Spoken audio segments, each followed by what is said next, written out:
जय भीम। आप मुझे सुनना चाहते हैं? मैं कम से कम 1 घंटा बोलने वाला हूं। समय है आपके पास? फिर बैठ जाओ। जब आप बैठ जाओगे तभी बात होगी। जब तक आप बैठोगे नहीं तब तक कोई बात नहीं होगी, क्योंकि भीड़ से कोई बात नहीं करनी है मुझे। क्योंकि आज मैं यहाँ भीम नगरी के प्रोग्राम में हूं, तो जब आप बैठ जाओगे तभी बात होगी। मैं इंतजार कर लूंगा आपका कि आप बैठ जाओ।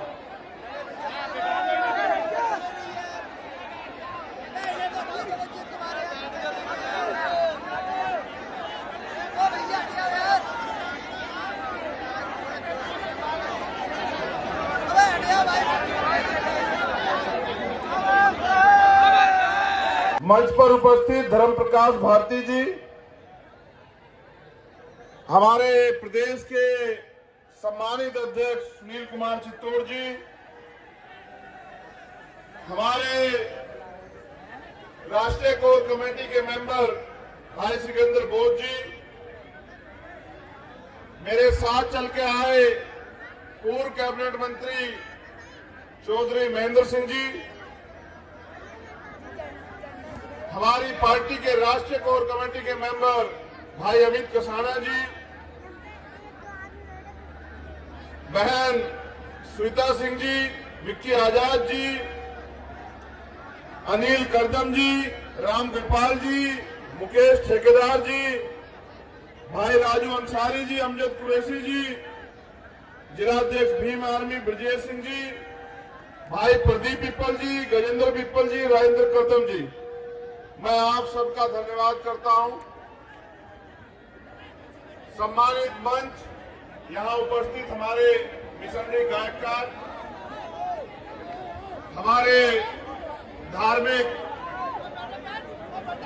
पूजनीय भंते जी, यहां मंच के सामने उपस्थित मेरी माताएं बहनें नौजवान साथी, सम्मानित बुजुर्ग, और इस मंच पर जिनके नाम मैं नहीं ले पाया वो सभी वरिष्ठ साथी जो इस मंच को सुशोभित कर रहे हैं, हमारे वॉलंटियर फोर्स के साथी, उनकी पूरी टीम। मेरा बड़ा मन था भीम नगरी के आयोजन में आने के लिए। पिछली बार आना चाहता था, हादसा हुआ, एक बड़ी दुर्घटना हुई, आगे के प्रोग्राम कैंसिल करने पड़े। मैं भी आया मगर प्रोग्राम में शामिल होने के लिए नहीं। जिन सीनियर साथियों को चोट लगी थी, जो हॉस्पिटल में थे, उनसे मिलने के लिए, उनके हालचाल जानने के लिए और प्रार्थना करने के लिए कि वो जल्दी स्वस्थ हो जाए। इस बार जब मुझे आयोजक कमेटी द्वारा चीफ गेस्ट बुलाया गया तो मेरी दिली इच्छा थी, मैंने चित्तौड़ साहब से कहा कि मैं जरूर आऊंगा। और क्योंकि ये हमारी राजधानी भी है आगरा, तो मेरा मन ये था कि मैं आज अपने परिवार के सामने, क्योंकि क्या पता मीडिया से आपने मेरे बारे में क्या सुना, मेरी इच्छा थी कि इस मंच के सामने मैं अपने परिवार के सामने, क्योंकि बहुत कम मौके होते हैं जब आप परिवार के बीच होते हैं। राजनीतिक मंच तो बहुत होते हैं, आंदोलन भी बहुत होते हैं, लेकिन ये मेरा परिवार है और मेरे दोनों तरफ परिवार मेरा बैठा हुआ है। मैंने सोचा था कि जब मैं अपने परिवार के बीच में होऊंगा तो मैं अपनी बात जरूर रखूंगा कि मैं कौन और मैं क्या चाहता हूं। अपनी बात को रखने से पहले, क्योंकि जिनकी वजह से हम हैं और जिनकी 132वीं जयंती समारोह में हम लोग शामिल हुए हैं, मैं उन महापुरुषों को एक श्रेणी में रखते हुए महामानव तथागत बुद्ध से लेके संत शिरोमणि सदगुरु रविदास, गुरु नानक देव, गुरु कबीरदास, भगवान वाल्मीकि, गुरु घासीदास, राष्ट्रपिता ज्योतिबा फूले, छत्रपति साहू जी महाराज, पेरियर रामा स्वामी नायकर, पेरियर लल्ले यादव, क्योंकि ये आगरा की धरती है, तो एक और शख्स जिनके काम की मैं दिल से सराहना करता हूं। चौधरी चरण सिंह जी को भी नमन करता हूं। हम लोग जयंती क्यों मना रहे हैं, हम लोग भीमनगरी का आयोजन क्यों कर रहे हैं, ये जानकारी तो भीमनगरी के बारे में मुझे समझ से मिली, लेकिन जितना मैं समझ पाया, हम लोग जयंती इसलिए मनाते हैं क्योंकि एक घटना मैं आपको याद दिलाना चाहता हूं, जो बाबा साहब अम्बेडकर के साथ घटी।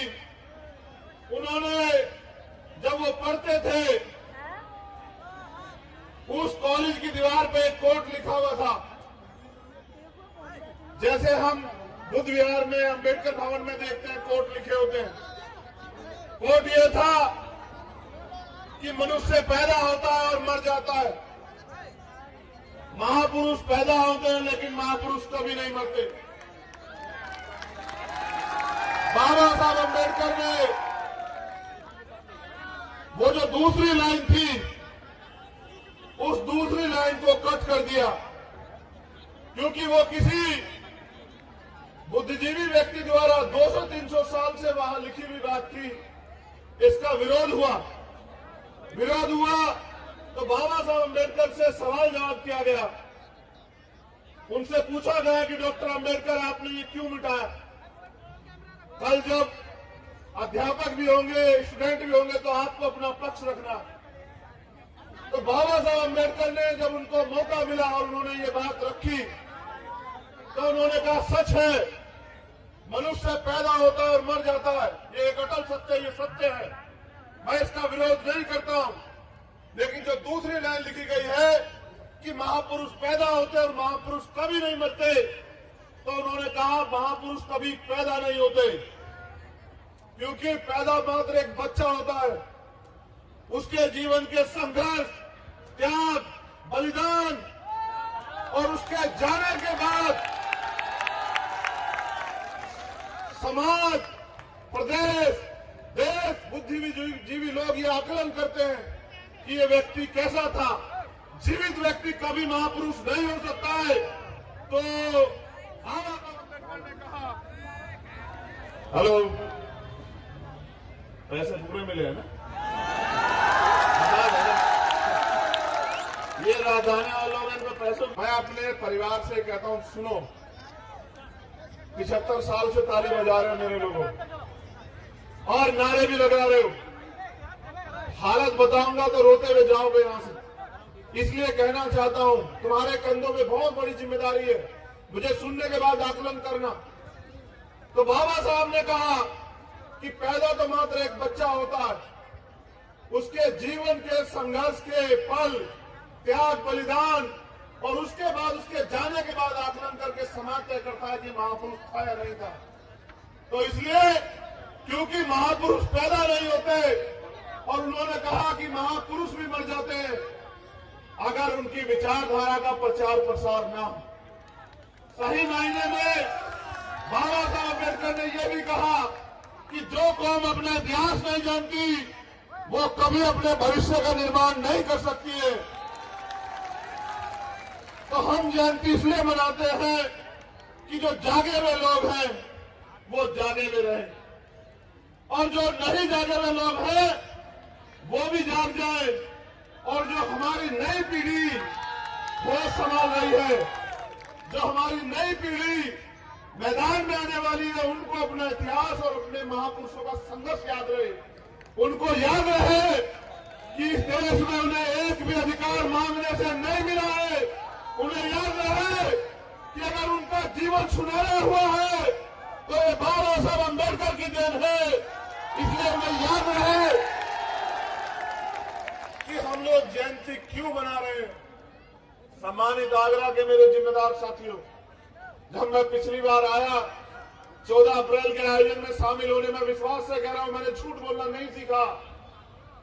जब मैं उस आयोजन से गया तो मैंने आकलन किया कि पूरे दिन हुआ क्या है। तो मैंने सोचा कि ये तो वो धरती है जहां बाबा साहब अम्बेडकर ने 18 मार्च 1956 को भाषण दिया था। इनमें तो उनका गहरा असर होना चाहिए, मगर उस दिन जो मैंने देखा कि एक से बड़ा एक डीजे लगाते हैं, खूब नाचते कूदते हैं, तो मैं ये सोच रहा था कि बाबा साहब क्या बता के गए और हम क्या कर रहे हैं। तो मैंने घर जाके परिवार में भी ये बताया कि भाई आगरा में कुछ हो नहीं रहा है। लेकिन जब मैंने आज ये भीम नगरी का आयोजन देखा तो मैं जिम्मेदारी का था कि बाबा साहब ने 18 मार्च 1956 को यहाँ एक भाषण दिया और वो भाषण ये था, उसका एक हिस्सा भैया बता गए, मैं उसको पूरा करना चाहता हूं। उन्होंने कहा कि बड़ी मुश्किल से मैं तमाम तरह के अन्याय, अत्याचार, अपमान, जुल्म, जाति सह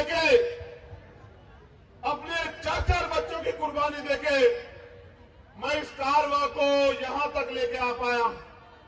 अगर आप इसको आगे नहीं बढ़ा सकते तो इसको पीछे मत जाने देना मेरे बच्चों। मेरा ये आखिरी संदेश है आपको। उन्होंने ये भी कहा कि मुझे मेरे पढ़े लिखे लोगों ने धोखा दिया। उस समय के हिसाब से कहा होगा। मैं जिम्मेदारी से कहता हूं कि आज का पढ़ा लिखा तो उनके मूवमेंट को आगे बढ़ाने में लगा हुआ है, जी तोड़ मेहनत कर रहा है। मैं धन्यवाद देता हूं पूरे अधिकारी कर्मचारी वर्ग को, पूरे अपने पढ़े लिखे समाज को कि वो दिन रात मेहनत कर रहा है कि हमारा समाज खड़ा हो जाए। फिर उन्होंने ये भी कहा, क्योंकि इसका जिक्र बड़ा कम होता है, ये युवाओं के लिए है, कि मैं सोचता हूं कि अब मैं बूढ़ा हो चुका हूं, मैं बीमार भी रहता हूं। जो कुछ मैं अपने समुदाय के लिए करना चाहता था उसका बहुत कम कर पाया हूं।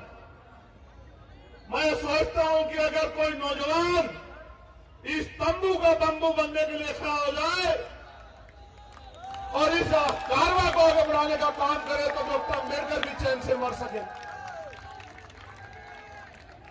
कौन बाबा साहब अम्बेडकर को, क्योंकि मैंने उनको जीते जी नहीं देखा, मैं बहुत छोटा हूं उनसे।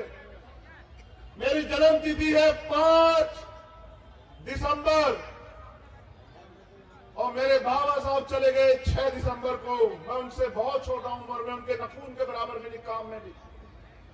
तो मैं सोचता हूं दिन रात कि उन्होंने ये भी कहा कि व्यक्ति भूखा रह सकता है लेकिन अपमानित होकर नहीं रह सकता। मेरे लोगों, जिस समाज के बारे में उन्होंने सोचा था कि ये समाज राज करेगा, वंचित वर्ग पूरा, महिलाएं, दलित, शोषित, वंचित, पीड़ित, इनको बराबर के अधिकार, स्वाभिमान, सम्मान मिलेगा। आजादी के 75 साल बाद वो समाज कहां खड़ा है, हमें आकलन करना चाहिए। क्या बाबा साहब अम्बेडकर के कार्य को पूरा करने की तरफ हम लोग आगे जा रहे हैं या बाबा साहब अम्बेडकर के द्वारा दिए गए अधिकार पीछे जा रहे हैं? मेरे लोगों, और इसका भी आपको विवरण करके बता देता हूं।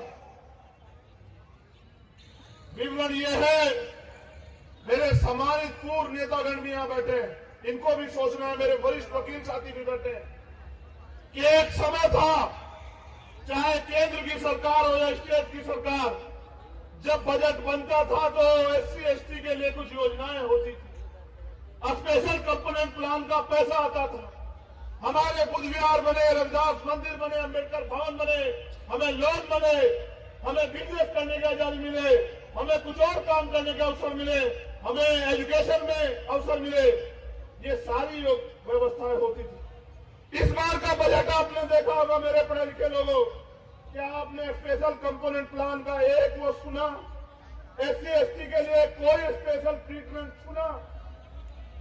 तो कारवां तो लूट चुका है। सच तो यह है कि कारवां लुटेरा ने लूट लिया है और मेरा समाज अभी गाने बजाने में व्यस्त है, नारा लगाना, झंडा उठाने में व्यस्त है। मेरा समाज, जिस समाज को दुनिया की गद्दी पर नाम रोशन करना था, राज करना था, आज भी इनकी बच्चियों के साथ अन्याय अत्याचार होता है। मुझे अपने दम को कहना पड़ेगा आपसे।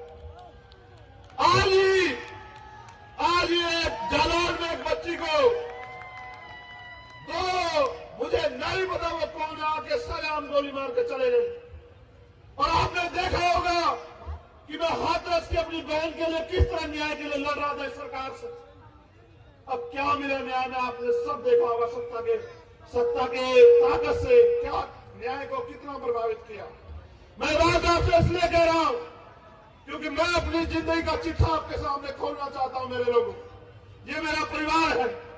मैंने कहा ये राजनीतिक मंच नहीं है, यहां सब मेरे अपने वो कहीं किसी उसमें हो। मैं आपको बताना चाहता हूं कि मेरा गांव है छुटमनपुर, उत्तराखंड यूपी बॉर्डर पे, बिल्कुल बॉर्डर के करीब। अब वो कस्बा हुआ, अब से पहले गांव था। मेरे पिताजी प्राइमरी स्कूल में हेडमास्टर थे। बाबा साहब अम्बेडकर के दिए आरक्षण की वजह से नौकरी लगे तो मुझे पूरी बचपन से लेके जब तक मेरे साथ रहे मुझसे कहते रहे कि पढ़ाई कर लो, पढ़ाई कर लो। हम 6 बहन भाई हैं, 6 के 6 को पढ़ाने लिखाने का काम किया। और क्योंकि 6 बच्चों को पालना कोई आसान काम नहीं है, मैं जानता हूं कि मेरे पिता ने मुझे जूता खरीदवाया, मुझे मेरे भाई को, और अपने आप टूटी चप्पल से नौकरी की। मेरे पिताजी 40 किलोमीटर साइकिल चला के जाते थे कि हमारे पेट में रोटी आ सके। मेरी मां पशु पालती थी, आज भी हमारे लोग पालते हैं गांव देहात में। खेत से जाके घास लाती थी। मैं जब स्कूल से आता तो खेत पे जाता, घास की गठरी उठा के लाता, फिर उसको मशीन में काटता। मेरी मां उसे उस दूध को बेच के हमारे लिए खर्चा जुटाती। मैंने गरीबी देखी, धीरे धीरे बड़े होते गए। एक समय आया,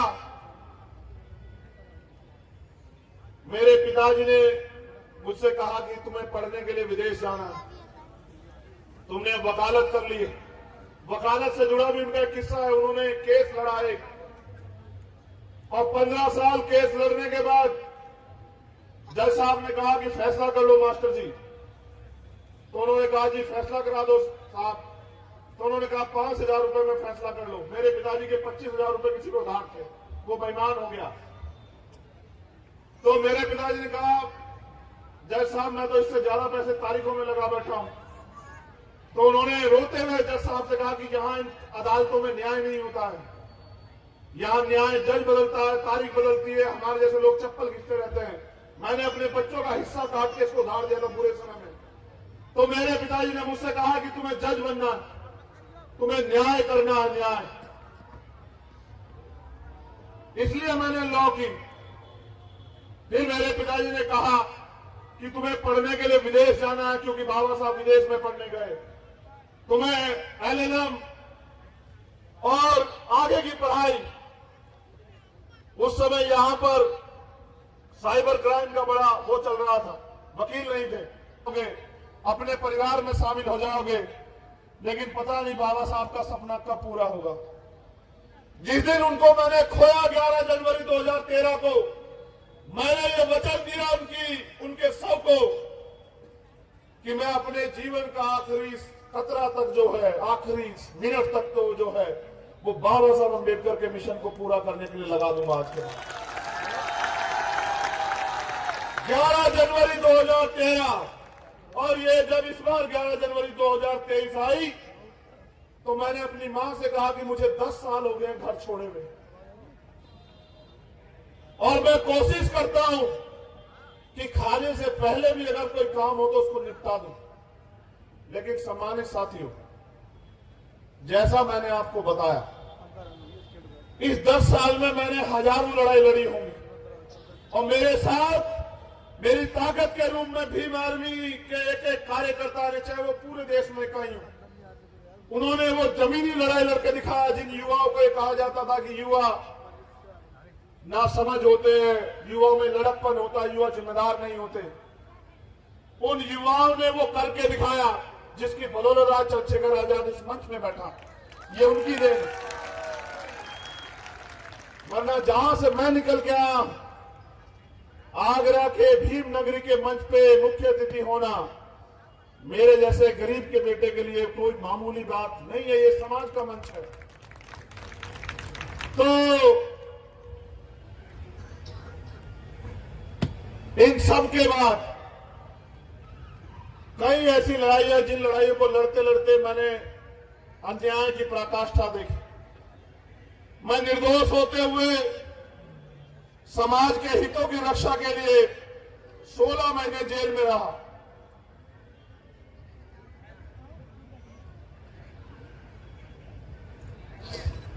जब मुझसे एक वकील मिलने आया दिल्ली का जेल में,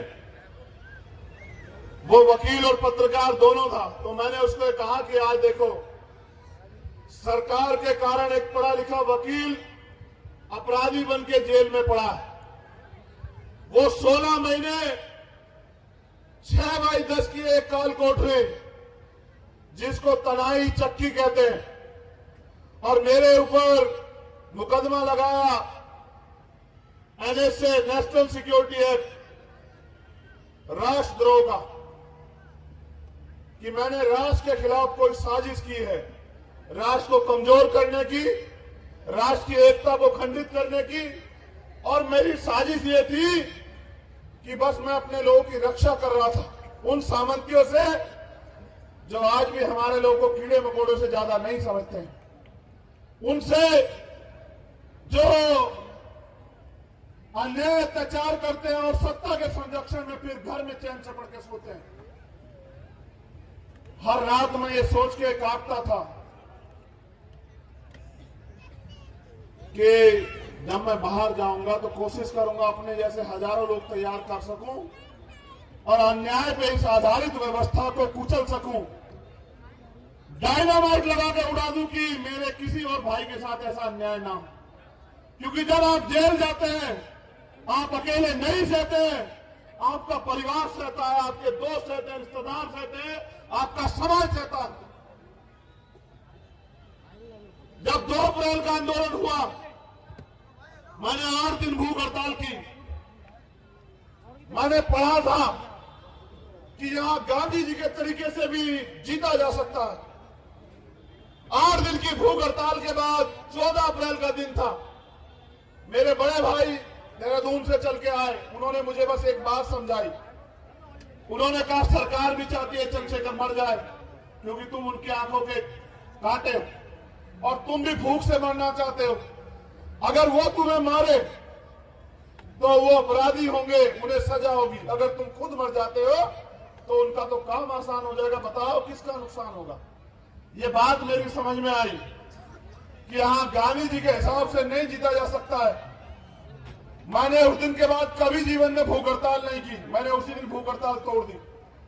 मैंने तय किया कि सत्ता में वो शक्ति है कि एक निर्दोष आदमी को 16 महीने बंद कर दे और एक दोषी को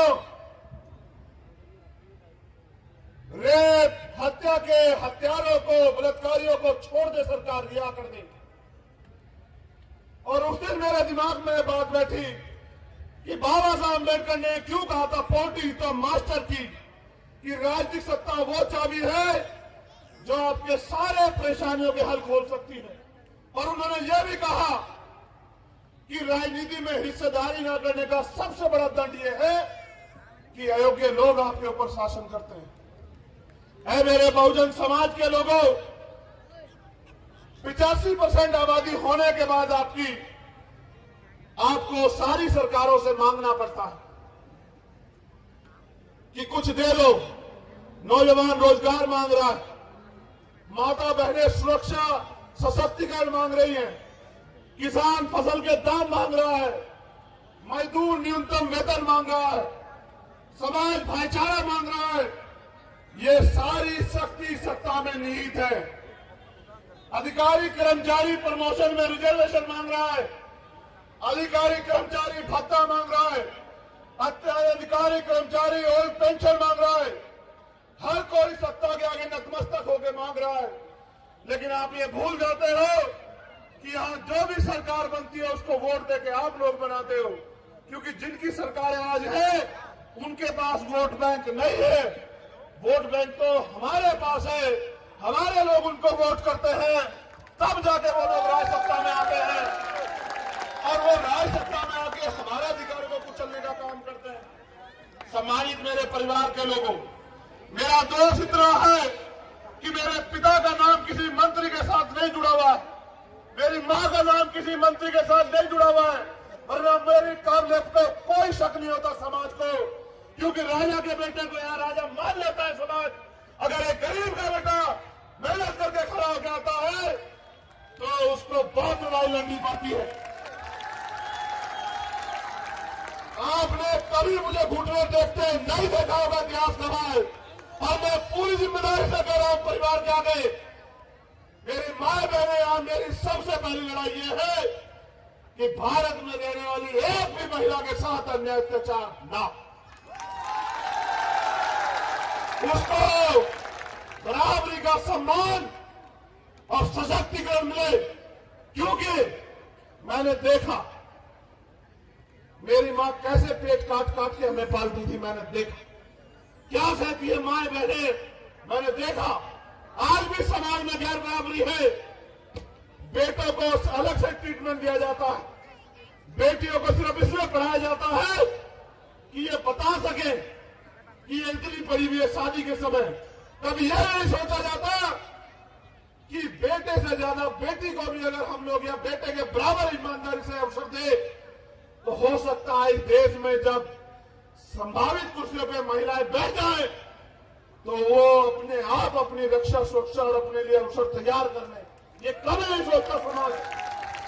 तो मेरी जिम्मेदारी ये है, नेतृत्वकर्ता होने के नाते मैं संदेश के तौर पर आपसे कहना चाहता हूं कि अपनी बेटियों को भी बेटों की तरह आगे बढ़ने का, सम्मान से जीने का, स्वाभिमान के साथ जीने का ये बल आप तैयार करें, पैदा करें, उनको अवसर दें। आज तो बड़े पैमाने पर हमारे लोग यह करने लगे हैं, लेकिन जहां नहीं करते हैं वहां भी हमें करना।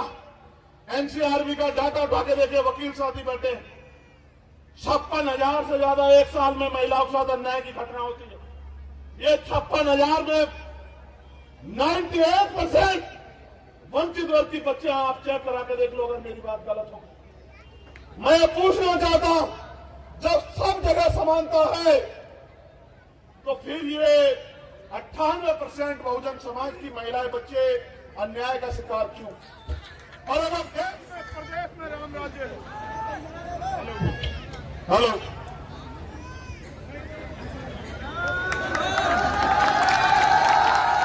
अगर प्रदेश में राम राज्य है, हेलो सरकार का प्रभाव है थोड़ा सा,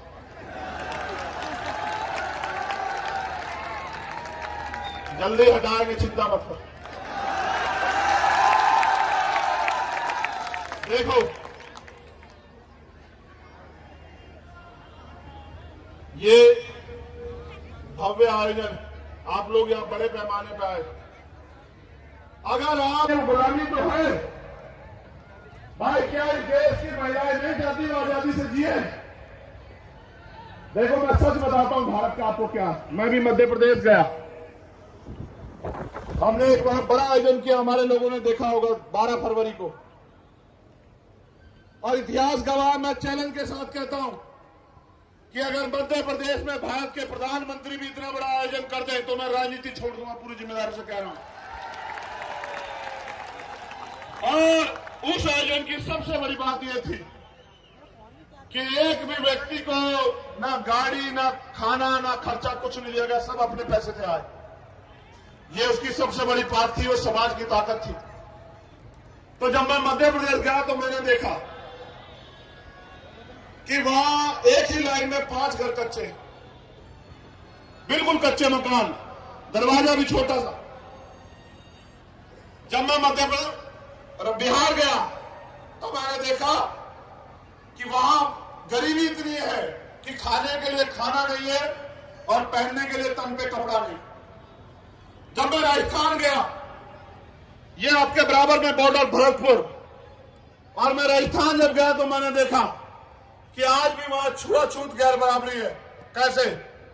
मटका छू लोगे ताकतवर लोगों का तो हत्या, मूछे रख लोगे तो हत्या, घोड़ी में बैठ जाओगे तो हत्या, बैंड बाजे से बारात निकालोगे तो हत्या।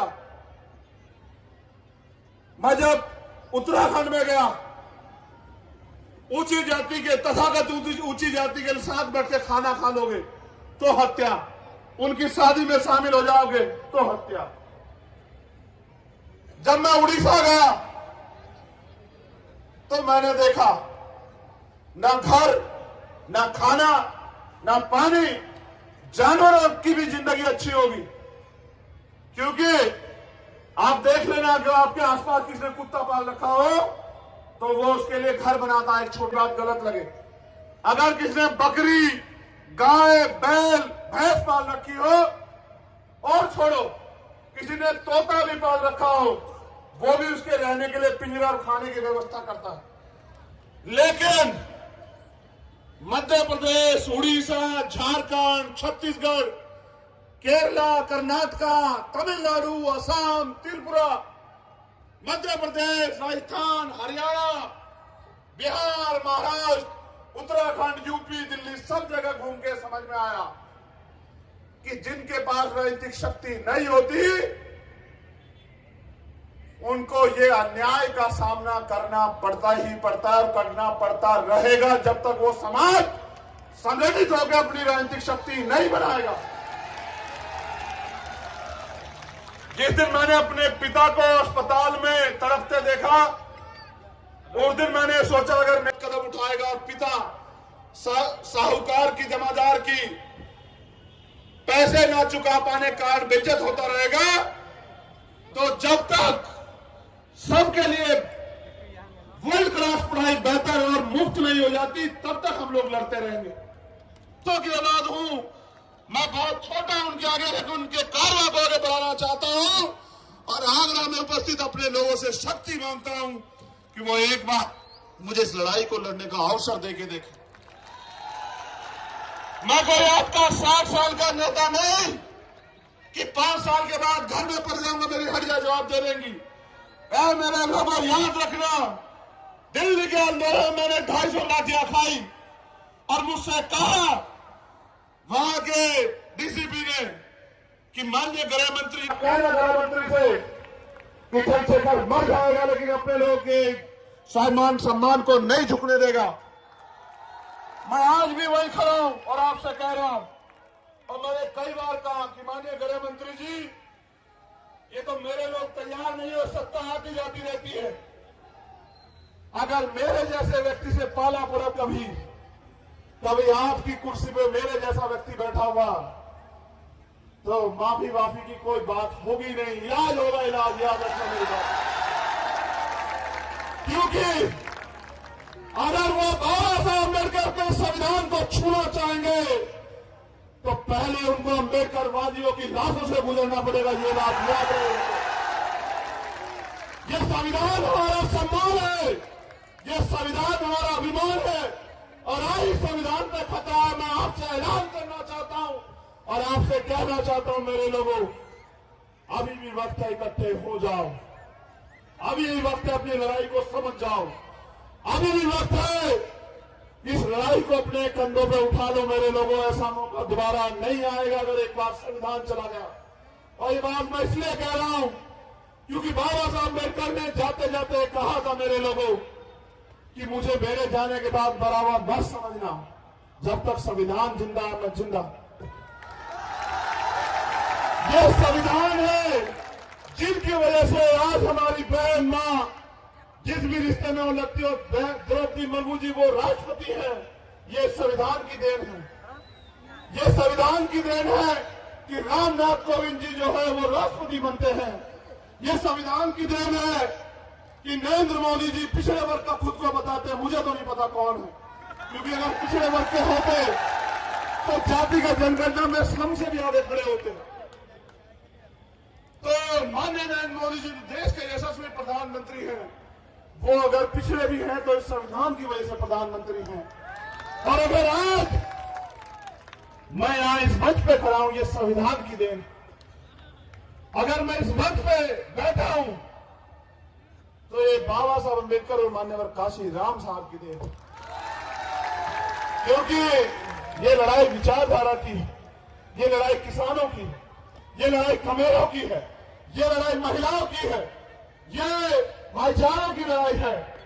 और मैं ये भी कहना चाहता हूं अपने परिवार से इजाजत लेके इस मंच के माध्यम से कि देश के अल्पसंख्यक समाज से कहना चाहता हूं, ईसाई, सिख, बौद्ध, मुसलमान, जब तक अम्बेडकर वादी जिंदा है डरना मत मेरे भाइयों।